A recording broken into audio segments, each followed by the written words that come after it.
Hello, young'uns. Happy Valentine's. Happy Thanksgiving Day. Happy Thanksgiving Day 2021. It's November 25th. I had Valentine. Why I keep saying Valentine's? I don't know. I had Thanksgiving. I had a meal earlier today. And I'm just doing another one now. I'm just having a little snack. Oh, I say, this is a fireside chat without the fire. But anyway, I got my little snack right here, and I was going to have a little snack while I chit-chat with y'all. I don't know what I'm going to talk about. But since it is a Valentine's Day, I guess we can talk about what we want to be thankful for. That's always good. Always easy to do. Because have a lot of stuff to be thankful for. God has been good over the years, over the decades. He's blessed me in many, many ways. And I just pray that you all too, are blessed and can find things to be thankful for on this Thanksgiving Day. Despite all the tragic comedy of the Black experience that has been yours and mine, I just hope that you can find many, many things to be thankful for. And then when you get down, when you have more of your life behind you than in front of you, you can look back down that road and say and know that you've been blessed and God was with you through all the turmoil. And that is true for me. I can look back down that road and know that God has been with me as I struggled through the many things we struggled through in your earliest years. For instance, I can't even imagine all the stuff that I was doing back then, like sleeping in the bush. Like once they kicked me out of the little playhouse, they dragged me out of there with the dad and the granddad, the father, the head of the household, and the patriarch looking on. And little booty call, I'm sure she was in the. I know she was in the house. Question is, whether she peeking through the windows or not as they dragged my black derriere out of the playhouse. So, I was set up in there. I was comfortable. I had my little, like I said, you could open the windows when it was hot, close the windows at night when it got cold. I had my little blanket. I was straight. But then when they dragged me out of there, I'm not going home, and pretend like everything is all right, start watching TV and laughing at black comedy on TV, and all that stuff. Things still wasn't right. And like I said, I was doing that. What is it, passive resistance kind of thing. So I went right across the street, and there was a mountain across the street down there on 415 Arapahoe. I was going to skip the mountain, set up residence over there in the bush. And so my thing is, like I said, I don't even know how I made it through those times. I would be scared now to go lay up in some bush. What about all the nocturnal critters, like the rodents and the rats and whoever else knows what's crawling around at night. I don't know why I wasn't scared, but, I used to say all the scripture, I was like, yea, though I walk the valley of the shadow of death, I fear no evil, and I can do all things through Christ who strengthens me, and I got all that stuff, and had the shield of salvation, and the sword of the Spirit, and all that stuff. So, I was well into the verse, and whenever I felt, I don't want to say scared, but whenever I felt like, trepidations or something about something, I would go on through my little scriptures, my memorization verses that you learn in church and from a very young age. So I would go through the memorization things. So I guess that's the only way I made it through there is and I always had the Bible with me. So I don't know. So I'm thankful for that, for coming through on the other side, getting through that fire furnace. And then I want to say too, as I come up and bring all these things up, and as we have these discussions, but it ain't no discussion, it's just me yip yapping. But I do want to say too, as I come through and say all these, I don't want you all to think that I'm angry or bitter or any of that kind of thing. Because I'm not. I'm not angry at anybody. I'm not bitter at anybody. I don't wish any bad luck on any folks. I was not a passenger in my life. I wasn't just Reggie was doing what he was doing and going where he was going, but he wasn't driving Miss Daisy. I was an active participant in everything that went on in my life along this journey. And even then when Elizabeth LaGree Singleton got busy, put my put my name on court documents. I was busy there too. Like I say, I was never a passenger in my own life. I was always an active participant. So even though I'm talking about this, I want to share my things from my perspective. I don't want you all thinking because I'm angry and bitter, I haven't gotten it over it all. I'm over it. I'm on the other side of it. I'm not on any antidepressants. I've never been depressed. None of that. None of that cut your throat, suicidal, none of that. Well, always straight with my feeling like I was blessed and knowing that God was always with me. Now, like I say, it was some of that over my dead body consideration. That's not the same as suicide. To me, I wasn't going to ever kill myself. I allow myself to die in any kind of precarious situation I might have found myself in that over my dead body truth type of situation. But I was never suicidal. Love me too much. But anyway, what I was talking about my day. I forgot what I was talking about before I started talking about the over the dead body truth in the where is it? The passage of, I don't know. I think I do remember saying something about even when Elizabeth started going out there putting my name on court documents. And when she did that, what? I don't even know what I'm talking about. I'm losing my mind. I think I'm getting dementia. Because I said, I was saying because I've never been a passenger in my own life. I always had, it was an active participant. So ain't nothing was done to me, that, nothing was done to me that I didn't have an active role in, as far as, like I said, just wasn't going along for the ride, just going with the flow. I mean, even when Elizabeth, after they got me out of Charleston County Detention Center, they let me out on there in August 2007. I ain't never set foot in South Carolina again. I had no contact with anybody.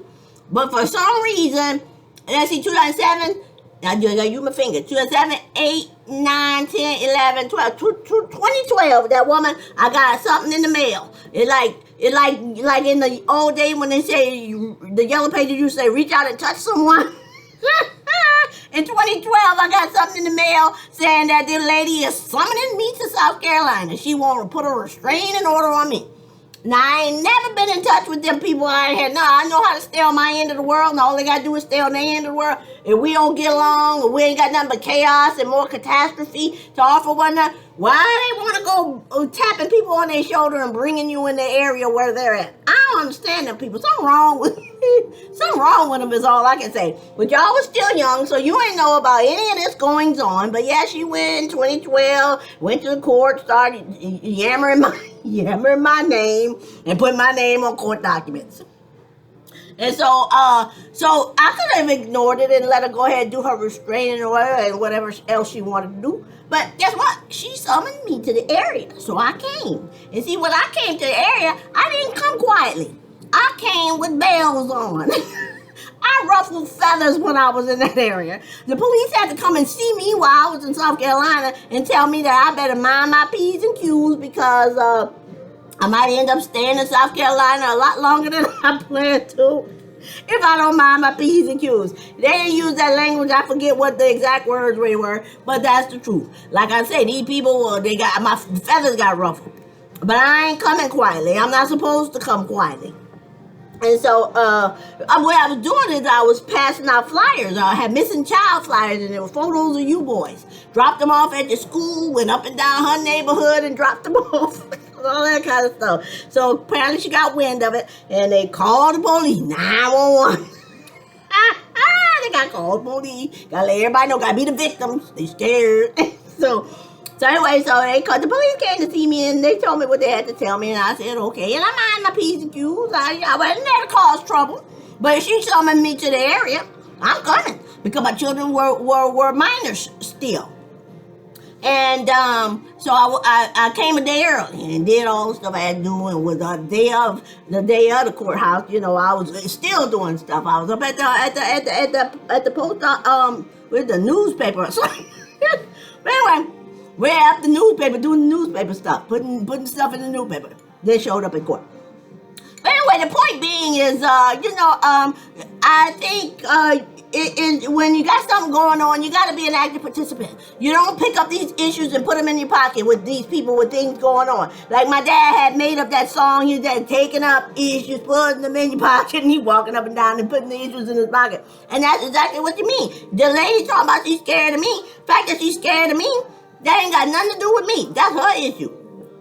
So, but I couldn't do anything about it back then in 2012 because my kids were still minors. When my youngest child, reached age of majority, I wrote a letter to the court. You can check it out yourself. I wrote a letter to the court and told them that my kids, both of them are age of majority.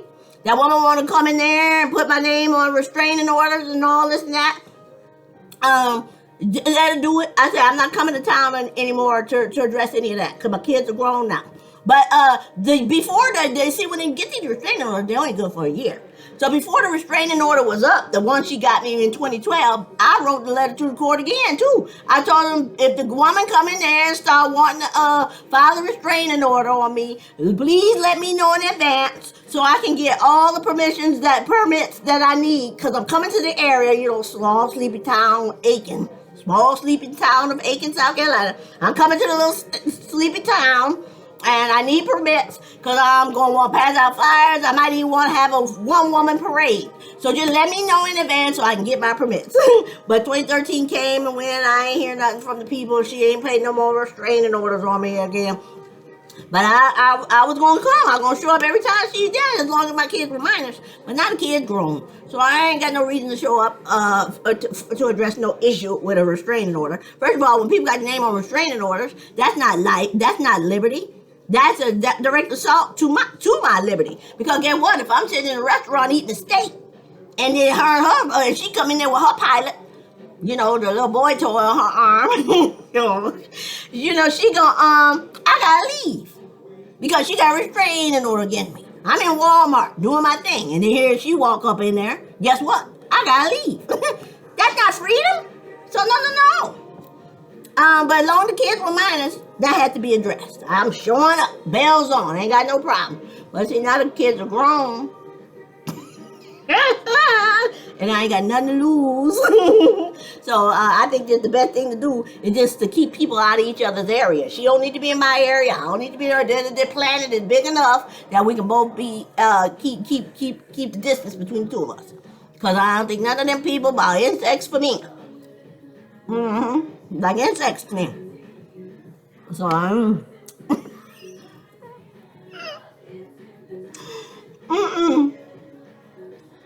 darling, that's my eggnog. Let me drink some eggnog. I'm gonna put the ham down. I have shrimp. I have shrimp right there. I just had one of them. I'm gonna eat that one. I'm still chewing the one I got. Right. And I got a little piece of ham. Like that.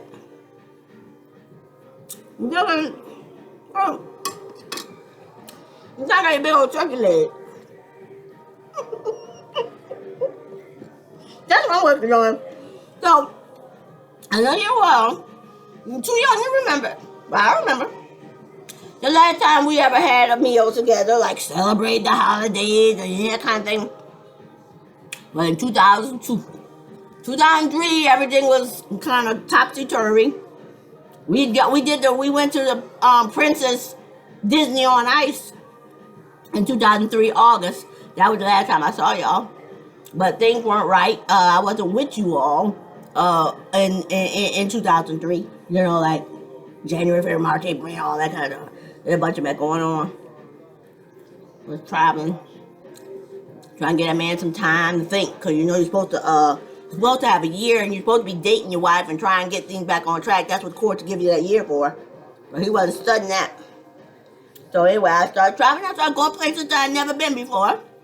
Because when you're overseas and we did all that stuff in Europe, you went to all the places that you read about in textbooks and stuff like that, like the Eiffel Tower and the Leaning Tower of Pisa and all kinds of other stuff that you read about in the books, and going out there to the what is that, Black Forest where they make the cuckoo clocks.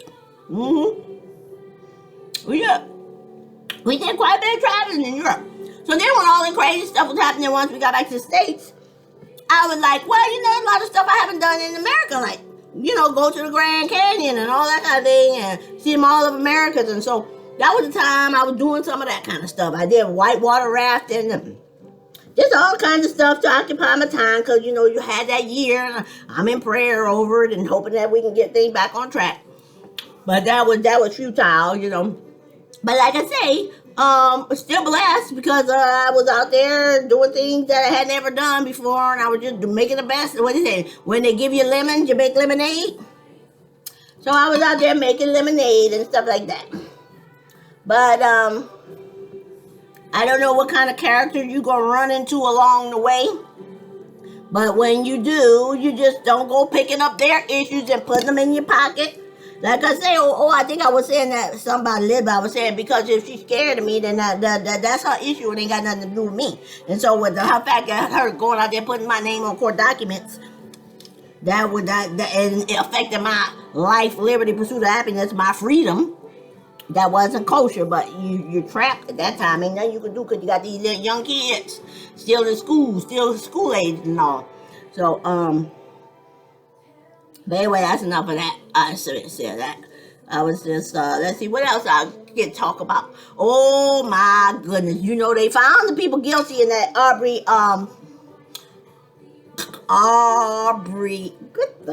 that man's name. Ahmaud Arbery. I always get that man's name up.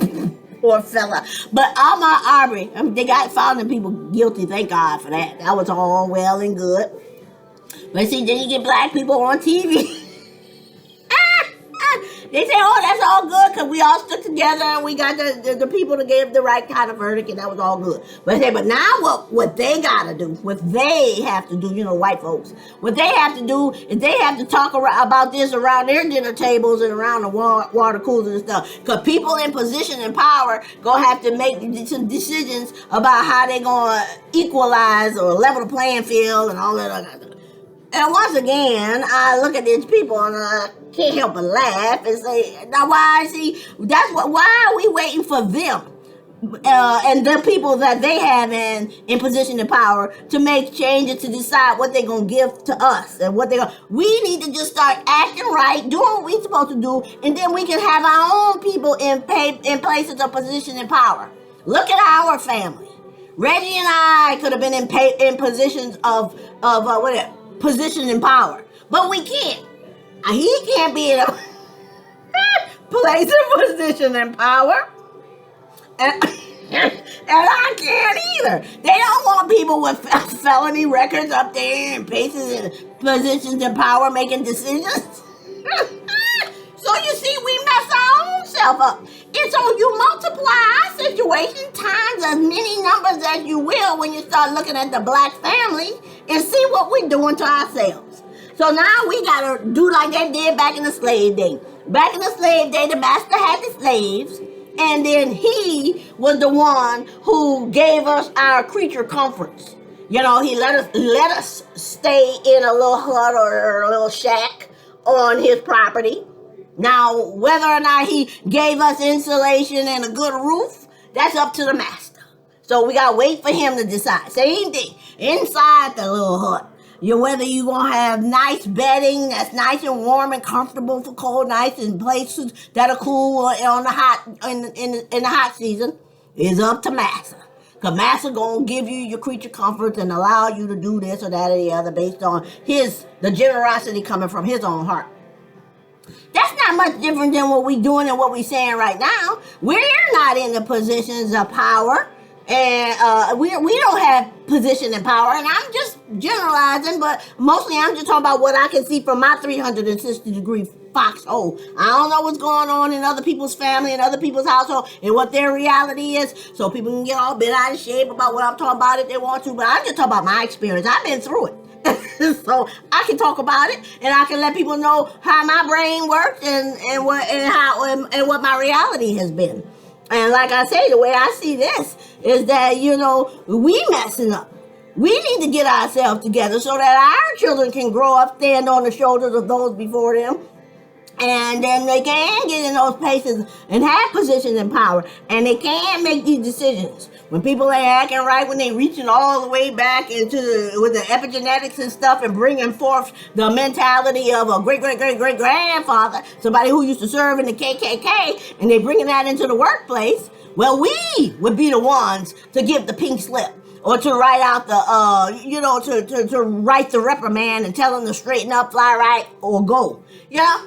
But we ain't the ones, so we gotta wait for them to do it. So here we go again with this Ahmaud Arbery stuff. I'm glad all three of them was caught up and got life, but we still can do better. We can do better so that way when because these white people, when they sitting around, they love, you got them that embrace our cause, and they understand us, and they want to make some concessions. They do, but guess what? They love their children just as much as we love ours. And if there's a choice between I gotta give the black folks a piece of the pie, or I gotta make a way for my young so that they can stand up on shoulders of giants and reach and conquer their dreams and win beneath their wing.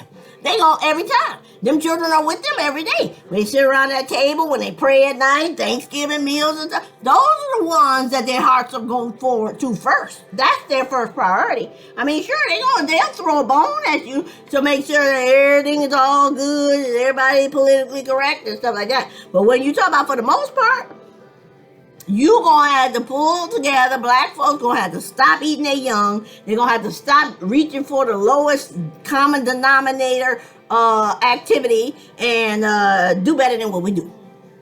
But I'm at 21. I'm at 21 minutes and 39 seconds. So what I'm gonna do is turn it off, and then I'm gonna turn it right back on because I can talk about something else. I don't know what, but it's Thanksgiving, and I feel like talking about some more.